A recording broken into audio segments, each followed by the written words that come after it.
Olá, alunos! Aqui Professor Madruga e hoje a gente vai falar sobre projeções cartográficas, dando continuidade à nossa matéria. Na semana passada a gente falou um pouco, começou a falar sobre orientação, formas de orientação, orientação pelo Sol, orientação pelas estrelas, orientação pelo GPS, enfim. E hoje a gente vai falar sobre cartografia, especificamente sobre projeções cartográficas. Esse é um assunto que é bem interessante para a gente conversar bastante sobre isso, perfeito? Então vem comigo aqui e vamos buscar entender.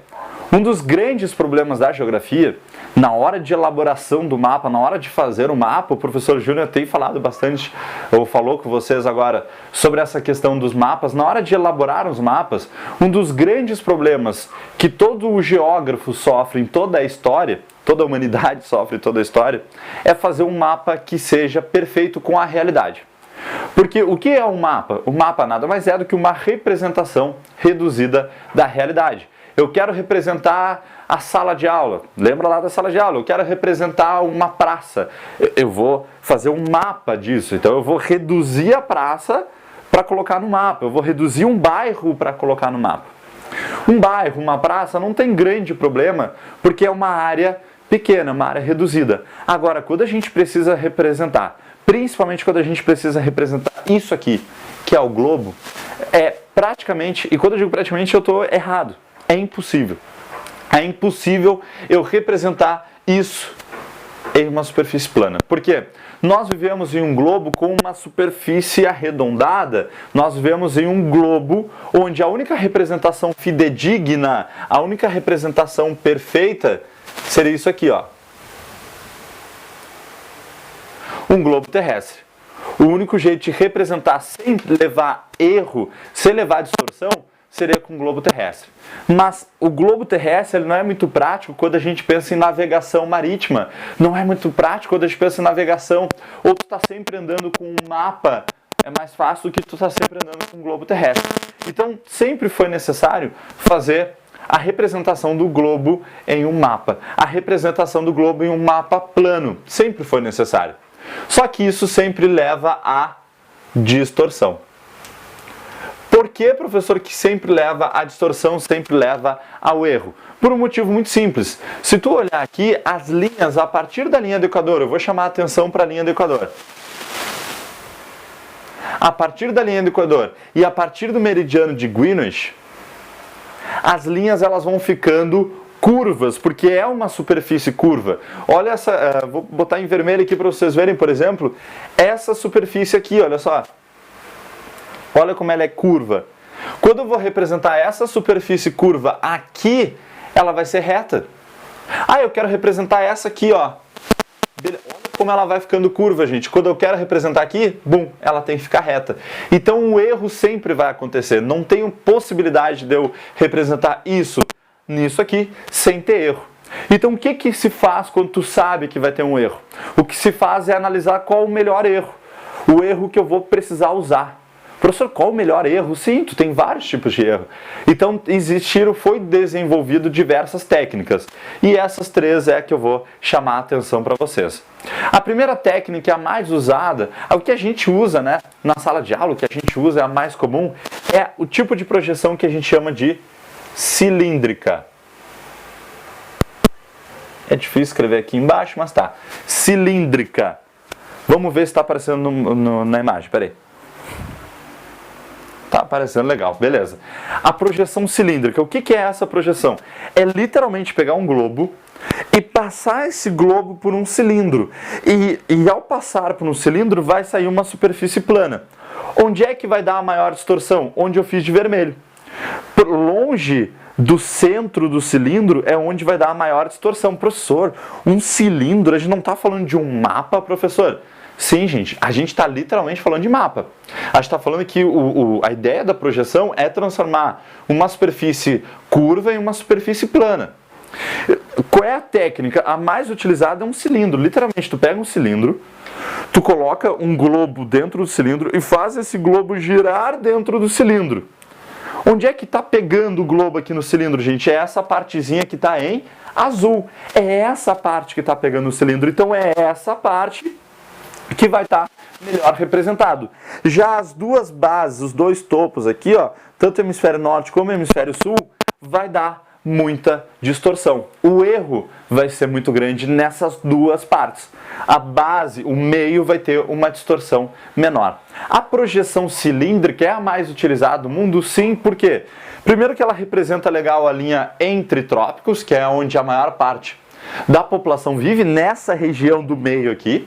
Ela representa legal e ela consegue representar os dois hemisférios também, sem ter uma distorção tão grande assim. Ela só vai ter uma distorção nas áreas polares.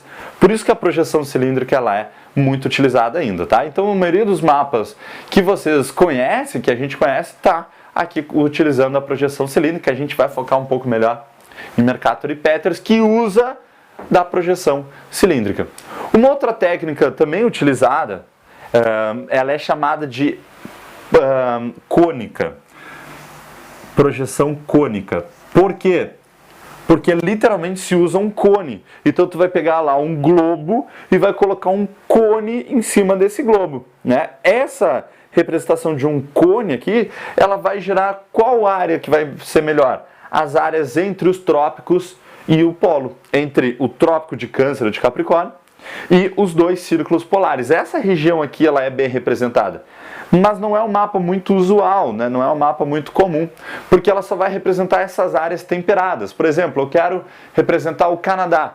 Essa aqui é uma projeção legal. Eu quero representar a Argentina, o sul da Argentina. Essa aqui é uma projeção legal, onde os paralelos eles vão ficar curvos assim, né? E os meridianos eles vão ficar retilíneos assim, perfeito? Então essa aqui é a projeção cônica ou equidistante. Navegação aérea, navegação marítima ainda usa bastante dessa aqui, porque as distâncias ficam bem representadas, mas ela não é muito usual então no nosso dia a dia, beleza? E por último, a projeção, tô colocando em azul, tô colocando um de cada cor. Então, por último, a projeção, mudar de cor aqui, a projeção plana. É chamado de plana ou também de azimutal, pode ser a mesma coisa, tá? Azimutal ou plana. É onde a gente vai literalmente pegar o globo e colocar uma folha por cima do globo. Vai colocar um mapa por cima do globo. Aquilo que sai representado desse mapa, a gente diz que é uma projeção plana ou azimutal. Então, conforme aparece no desenho. Interessante destacar, lembrar que a ONU, que é a Organização das Nações Unidas, eu vou colocar a imagem aí,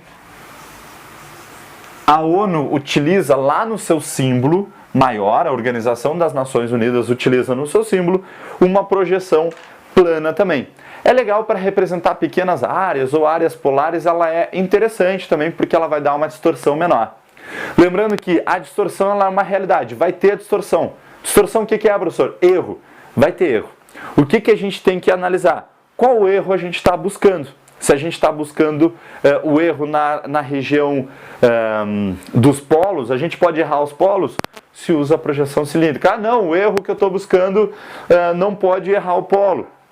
Então usa a projeção plana.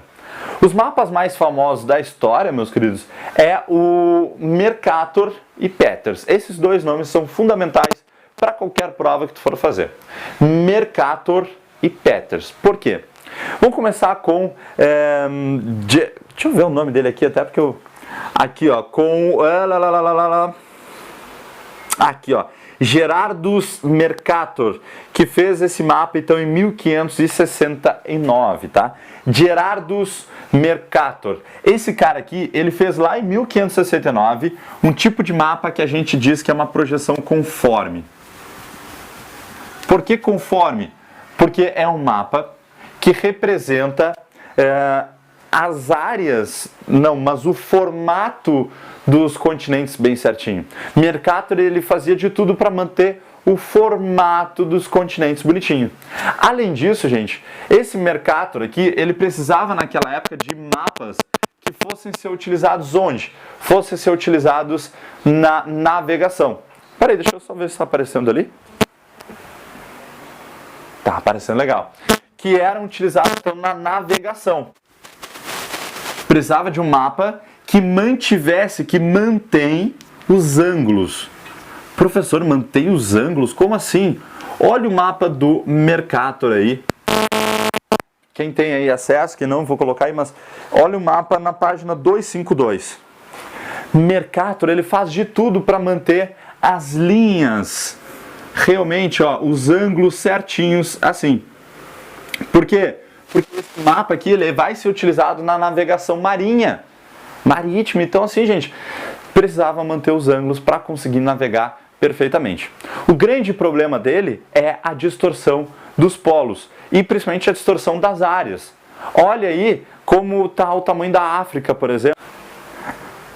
Corta. Bem, pessoal, então como eu estava falando sobre a questão de Mercator, lembra disso? Então o Mercator ele mantém o formato dos continentes, mas ele perde a área, né? Na verdade ele distorce a área dos continentes conforme apareceu aí no mapa, né? Conforme a gente cantou. Já Peters, não. Peters, interessante demais a gente falar que Peters, ele já é um historiador, já no século XX, então ele já tem uma outra ideia, uma outra época, alemão, e nessa época Arnold Peters ele vai escrever, ele vai dizer o seguinte, no que ele vai fazer de mapas, na verdade, não escrever, no mapa que ele vai fazer, ele mantém o tamanho. Mesmo que para isso ele distorça, ele erre no formato, mas ele mantém o tamanho. Então, o mapa do Peters, a gente pode analisar até mesmo ali na página 252, tu pode analisar que o mapa do Peters, ele é um mapa que ele deixa os continentes compridos, ele deixa realmente estranho à primeira vista, mas esse tamanho que aparece no mapa do Peters, esse é o tamanho verdadeiro das áreas. Por isso que é tão interessante falar sobre Peters, né? Porque ele tem uma visão que a gente chama uma visão terceiro-mundista, ou uma visão do subdesenvolvimento, uma visão dos países pobres. Mostra a área verdadeira da África, a área verdadeira da América, a área verdadeira, enfim, da Ásia, e não só da Europa, como era Mercator, que é essa visão eurocêntrica, perfeito? Então a gente falou, olha só, como que se faz para passar de uma área curva para uma área plana. Eu já falei que não dá, tem distorção. As três formas que tem para projetar, que é a cilíndrica, a cônica e a azimutal ou plana. E a cilíndrica, sendo a mais utilizada, vai aparecer a projeção conforme, que é a projeção de Mercator, e a projeção equivalente, que é a projeção de Peters. Equivalente. Perfeito? Então tu tem essas duas grandes projeções, são as duas mais famosas. Quando a gente fala de projeção, hoje em dia surge também uma muito legal, que é uma anamorfose. Vamos ver se a gente coloca aqui, ó, uma anamorfose. Uma anamorfose. Professor, o que é uma anamorfose? É um mapa, gente, que não precisa seguir necessariamente o formato ou manter a área da área representada, do espaço representado, não precisa manter o formato do espaço representado.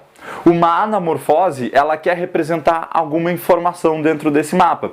Então, para isso, ela vai levar essas distorções absurdas, como dá para ver aí. Quem tiver também, pode acompanhar comigo. Na página 254, aparece uma anamorfose da população do Brasil. Anamorfose da população brasileira. E aí tu vai ver essas áreas bem distorcidas, essas áreas... Por que isso? Quanto maior for a distorção, maior vai ser o valor dado ali. Por exemplo, aí está representando a população brasileira. Tu pode ver que o estado de São Paulo e Rio de Janeiro são os que têm a maior área, não é? São Paulo, Rio de Janeiro, Minas Gerais. Rio Grande do Sul, até Rio Grande do Sul, Paraná, Santa Catarina aparecendo grandes também, mas principalmente São Paulo aparecendo maior. Esse é o formato do Brasil? Que esse não é o formato do Brasil, mas essa representação distorcida é o que mostra então o valor de uma determinada área, perfeito? Pode ser de economia, pode ser de qualidade de vida, pode ser de qualquer coisa, é uma anamorfose. Queridos, eu espero ter ficado claro, eu sei que é um assunto bem grande, eu sei que é um assunto bem confuso, bem difícil, mas eu espero que tenha ficado, eu espero que tenha entendido. Comenta aqui embaixo, até pode ser no YouTube, pode comentar. que eu vou responder também as tuas dúvidas, perfeito?